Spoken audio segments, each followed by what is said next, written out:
Depression যে একটা অনেক বড় অসুখ, এটা আমাদের দেশের অধিকাংশ মানুষ বিশ্বাস করতে চান না। তারা ভাবেন যে ডিপ্রেশন, বিষণ্ণতা, মন খারাপ, ধুর, এটা কোনো কথা হলো নাকি, মন শক্ত করো, ঠিক হয়ে যাবে।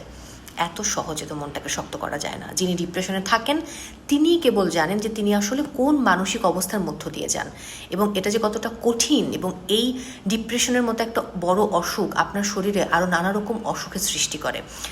এটা সবাই বুঝতে পারলে জীবনটা একটু সুন্দর হতো। এবং মানুষের বিভিন্ন বয়সে ডিপ্রেশন হয়, বিভিন্ন কারণে ডিপ্রেশন হয়, সম্পর্ক, ক্যারিয়ার, পড়াশোনার বিষয়, কোন ইউনিভার্সিটিতে আমরা চান্স পেলাম, পরিবারের নানা রকম জটিলতা, তো নানান বিষয় নিয়ে কিন্তু আমাদের ডিপ্রেশন হয়, কিন্তু সেটা আমরা বুঝতে পারি না। বাট উন্নত বিশ্বের সিনারিও কিন্তু একেবারেই আলাদা। সো ডিপ্রেশন হলে অন্য যে কোনো রোগের জন্য যেমন আমরা চিকিৎসা করাই, এটারও চিকিৎসা জরুরি। অবশ্যই কাউন্সেলিং করতে হবে, কাউন্সেলিং নিতে হবে। আমারও ডিপ্রেশন হয়, অনেক হয়, শুধু আমার কেন, সুপারস্টার, মেগাস্টার সবারই ডিপ্রেশন হয়।